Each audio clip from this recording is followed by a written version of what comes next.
안녕하세요. 일단은 저는 책을 좋아하는 사람인데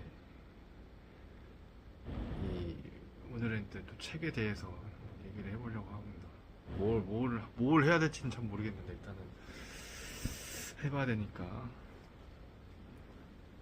이렇게 하는 것도 사실상 책을 통해서 얻은 게 있어서 그래서 공유하는 게 맞다고 생각해서 그리고 또 제가 독서 모임을 하는데 독서 모임 홍보할 겸 하는 게 좋다고 생각합니다. 일단은 본론으로 넘어가서 일단은 제가 오늘 소개한 책은 사는 동안 한 번은 팔아봐라라는 지은이는 이제 서과장이라는 분의 책입니다.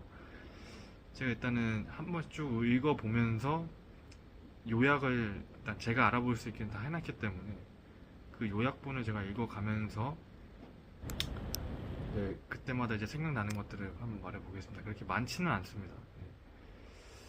일단 그 요약이라는 것도 사실상 제가 생각하기에 좋은 것들만 제가 생각하기에 좋은 것들만 이제 넣어놨기 때문에 여러분들한테는 별로 안 맞을 수도 있겠어요.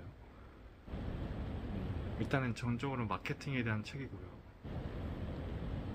자본주의 세상에서는 무언가를 팔지 않으면 살 수 없다 라는 내용이 나옵니다. 확실히 우리가 자본주의 세상에서 살고 있고 우리가 이 책에서 나오지만 우리는 직장에 있으면서도 직장에서 우리가 팔고 있지 않다고 생각할 수 있겠지만 우리는 그 순간에도 우리는 팔고 있죠. 노동력을 팔고 있는 건데 노동력을 함과 동시에 우리는 시간도 같이 팔고 있어요. 그렇죠? 그 내용을 이제 책에서도 말해주고 있는 거고 그것에 이제 비례해서 소득도 나뉘는데 누가 그런 말을 한 적이 있어요. 부자가 되기 쉬운 방법은 내가 일하지 않으면서 돈을 버는 시스템을 만들면 된다. 그러니까 그런 시스템과 굉장히 유사한 직업일수록 돈을 많이 번다. 또 라고도 할 수 있겠죠. 여기서 또 함정이 뭐냐면 일단 쉽게 돈을 버는 직업들 있잖아요. 저도 요 몇 달간 현장 일을 저 해봤었는데 전기 현장 일 공사죠, 공사.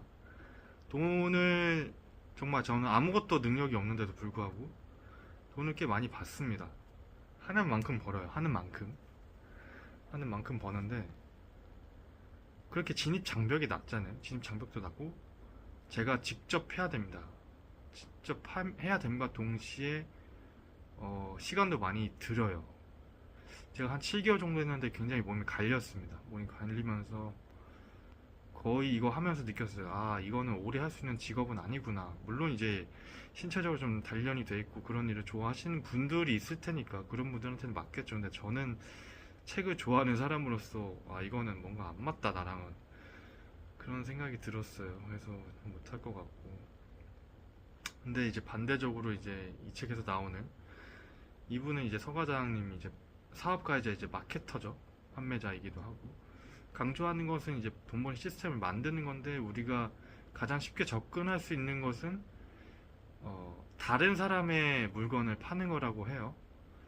그러니까 지금 마케팅 하는 건데 마케팅이 사실상 영업이랑 똑같죠. 다른 말로 표현하는 건데.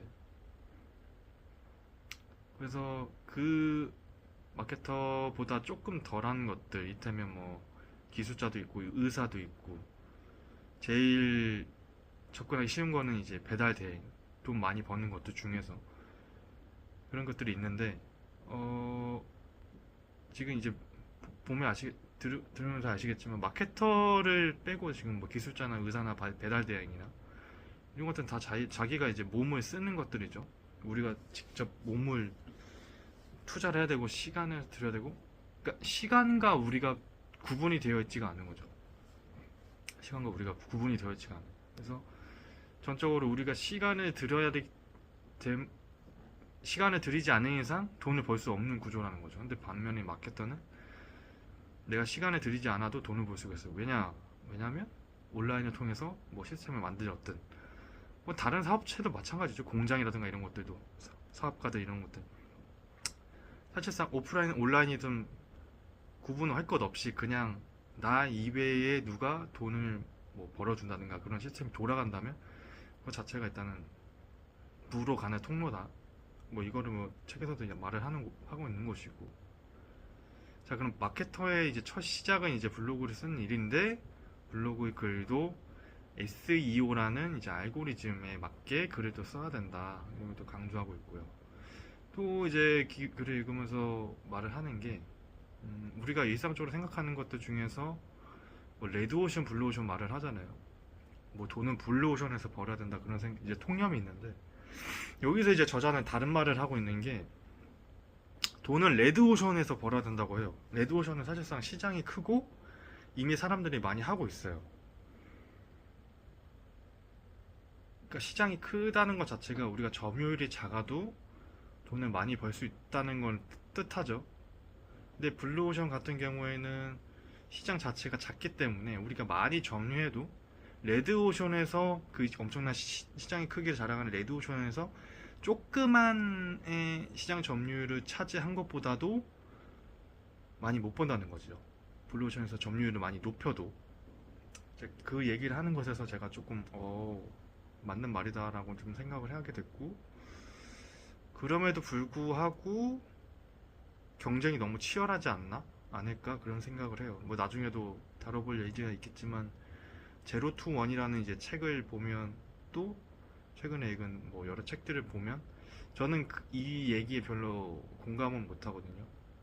우리가 뭐 다양성, 아니 그건 나중에 얘기를 하는 게 맞는 것 같아요.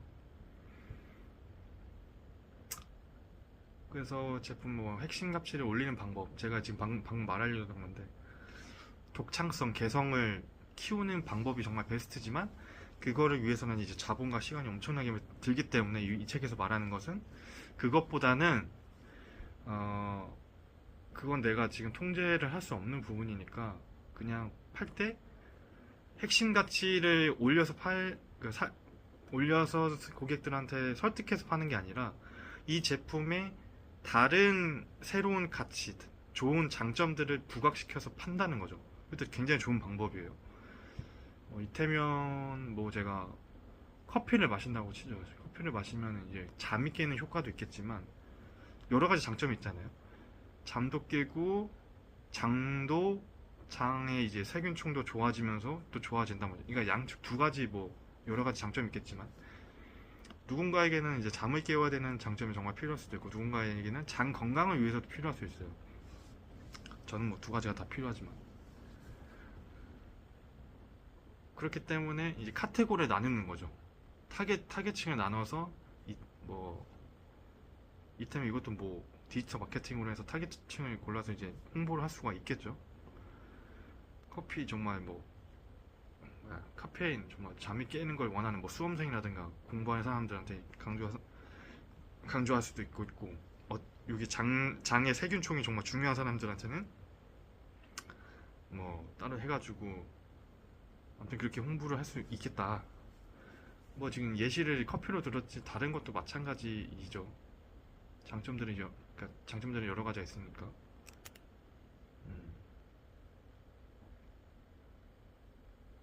그리고 이어서 하는 말들이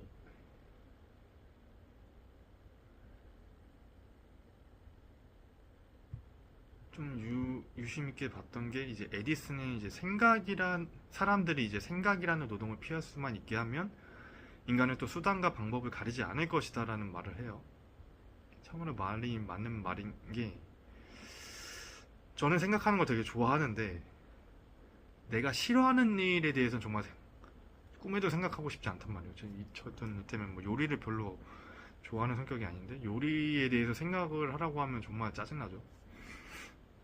뭐 책이나 이제 뭐 철학이나 뭐 이런 거 생각하라고 하면 정말 좋은데, 그렇기 때문에 이 책의 관점에서, 마케팅의 관점에서 본다면 다른 사람들의 생각을 덜어주는, 어떤 고통을 덜어주는 것을 해줘야 한다. 말이 이제 사실상 에디슨은 생각이라는 노동이라고 했지만 우리는 간단하게 말하면 그들의 약간 뭐 편이라고 할 수 있겠죠. 편해질 수 있게 뭐 만들어주는 거죠. 당연한 것들입니다.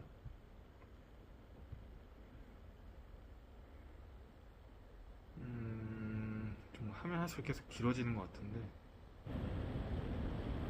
저도 약간 말이 별로 없어져놨는데 하면서 이제 눈여겨봐야 될 게 이제 퍼스널 브랜딩은 절대 실패하지 않는다고 해요. 제가 이 지금 영상을 찍고 있는 것도 사실상 그 이 말에 좀 동감을 했기 때문에 하는 거예요.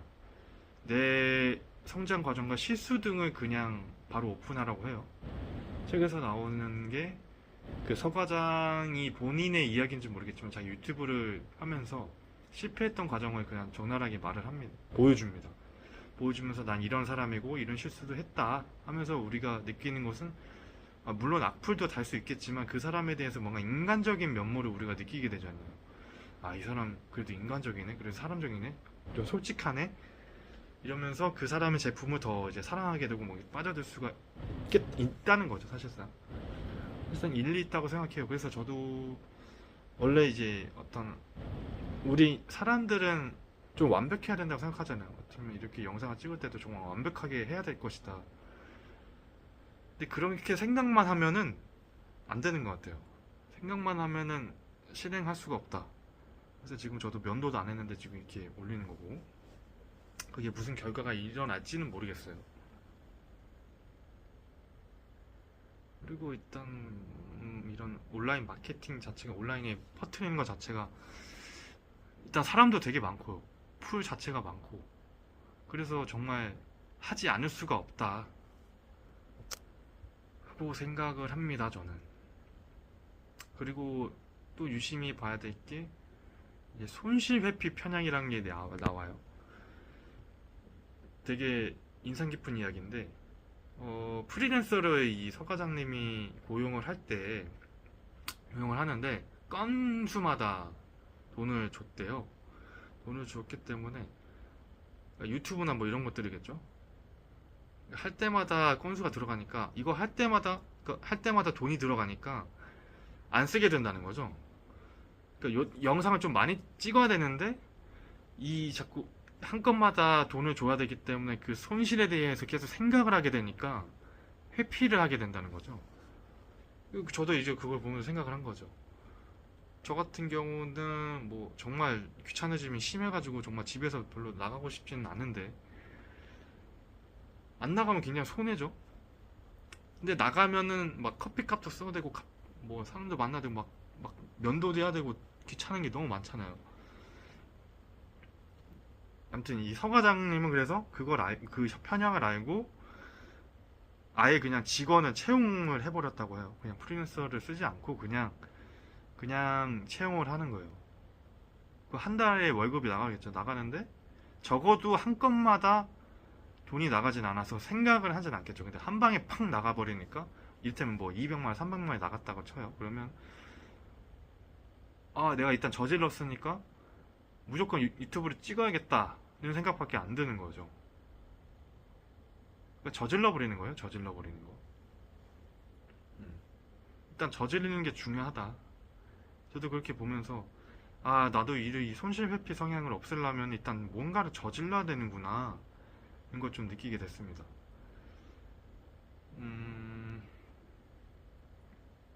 유튜브도 마찬가지겠죠. 제가 이렇게 저질러 버리면은 뭔가 앞으로 더 잘해지기 위해서, 이때면 또 공원 효과도 있겠죠. 제가 뭐 모임을 할 때도 사람들한테 뭐뭐 하겠습니다 라고 제가 공언을 해버리면은 하지 않을 수가 없다.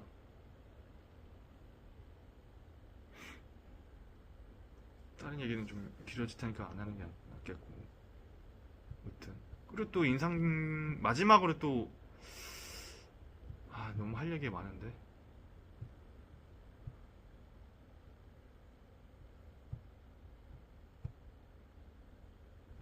그냥 마지막으로 할 얘기가, 이분의 이제 와이프분이 취미가 인스타에다가 사진 찍어서 올리는 거였다고 해요. 근데 이제 서가가드님이 그거 보고 이거 제발, 근데 비공개로 해놨다고 해요. 아무도 안 공개를 하고, 좀 약간 소심한 성격이셨던 것 같아. 그래서 그걸 보고 왜 이걸 안 파냐, 이거 그냥 올려서 그냥 홍보만 해도 되는데, 그래서 하도 설득을 해가지고 공개를 했는데, 이제 공개를 하니까 이제 또 효과가 엄청 좋았다고 해요. 그래서 옛날에는 이제 카페에 그냥 돈을 주고 갔다면 이제는 카페에서 돈을 받으면서 가서 사진 찍고 막 그렇게 한다고 하더라고요. 자세한 내용은 이제 책을 보시면 아시겠지만 그걸 보면서 또 저는 느낀 건, 아 그래, 이 사람 그러니까 사람마다 능력이 다 있잖아요. 어떤 취미라든가 이런 것들이. 저 같은 경우는 이렇게 독서를 하고 글 요약을 하고 이렇게 글을 쓰는 게 좀 취미라고 본다면 이 글이 이게 사실 저한테는 저는 아무것도 아닐 수도 있어요. 근데 다른 사람들이 보기에는 되게 의미 있게 볼 수 있잖아요. 뭐 챗GPT한테도 물어보니까 이게 뭐 도움이 될 수 있다고 하더라고요. 그래서 또 이런 글을 남기는 거고. 음, 그래요. 그래서 그걸 보면서 저도 아 내가 진짜 별거 아닌 능력이지만 누구한테 도움이 될 수 있겠다. 이 서과장님의 와이프님의 그 능력처럼 말이죠. 그리고 저는 뭐 유튜브나 뭐 이런 걸 올리는 것에 있어서 저는 전혀 부담이 없기 때문에, 꺼림직하거나 이런 것들이 없기 때문에 더 과감하게 할 수 있는 거고요. 영상이 길어져가지고 조금 그렇긴 한데 언젠간 또 다듬어지고 성장을 하겠죠. 너무 길어서 안 볼 수도 있고요, 사람들이. 그래서 정리는 해야 되는데 말이죠. 그리고 진짜 마지막으로 우리나라의 교육 시스템은 노동력을 잘 파는 것을 가르쳐주지 무언가를 진짜 파는 기술을 가르쳐주지 않는다고 해요. 이건 진짜 세뇌되는 기술인 것 같은데 어디 책에서도 봤던 것 같은데 우리나라 곰곰이 생각해보면 정말로 우리나라는 고등학교 시스템이나 뭐 대학교 시스템 해가지고 우린 전부 다 세뇌를 당하는 시스템이었죠. 우리가 뭔가 능동적으로 선택을 하고 능동적인 활동을 해보진 않았어요. 그냥 그들이 맞춰준 시스템에 의해서 우리가 교육을 받고 대학을 가고 했습니다. 근데 이제 나오고 나서 이제 취직을 해보니까 어라 우리가 원하는 결과가 안 나오네, 그런 거 있어서 되게 실망을 많이 느꼈을 거예요. 저도 그렇고. 음. 그 실제로 우리가 그러니까 그렇게 살아왔다 보니까 우리가 홀로 홀로 설 수 있는 그런 능력이 전혀 없는 거죠. 왜냐하면 처음부터 끝까지 그냥 그들이 하라는 대로 우린 그냥 해왔잖아요. 그렇기 때문에 우리가 홀로 설 수 있는 능력이 없는 거예요, 지금. 참 안타까운 현상이죠. 반대로 그렇게 하지 않았던 사람들, 뭐 고등학교 때 뭐 고졸 중퇴를 했다든가 대학 중퇴를 했다든가. 저는 한때 진짜 고등학교 때 그 인문계 뭐 야자가 너무 싫어가지고 그냥 때려치려고 했던 적이 있는데, 근데 집 나가라고 해서 제가 못 나갔는데 그때 아마 때려치고 했었으면 지금보다 굉장히 더 훨씬 잘 살았을 것 같아요. 약간 좀 엇길로 빠져나가겠지만 결국에는 다시 좋은 길로 오지 않았을까? 그럼에도 뭐 그러니까 제 성향 자체가 독서 좋아하니까 아마 그때 책도 엄청 많이 읽었을 테고, 또 이런 지금 이렇게 뭐 유튜브 하는 것도 더 빨리 시작하지 않았을까? 그런 생각이 들어요. 그땐 모르겠지만 그럼에도 불구하고 이렇게 빨리 그냥 그래도 지금이라도 했다는 것에 있어서 되게 의미가 있는 것 같고 그렇습니다. 일단 말을 하다 보니까 길어졌는데 일단 책 내용에 대해서는 간단하게 요약하자면 우리는 파는 기술을 길러야 된다. 이렇게 유튜브를 뭐 제 영상을 보시는 분도 있겠지만 이것을 계기로 여러분들도 여러분의 취미로 인해서 좀 공유를 하면 좋을 것 같아요. 이 시대에서는 뭐 다음에도 다뤄보겠지만 우리 그 유튜브나 뭐 SNS나 이런 것에서 우린 절대 피할 수가 없는 현실인 것 같아요. 앞으로도 가상 공간은 넓어질 테고 영향력은 커질 테니까요. 그 반대로 이제 오프라인 공간은 되게 도외시 되는 형상이니까 그렇습니다. 오늘의 영상은 여기까지 하도록 하겠습니다.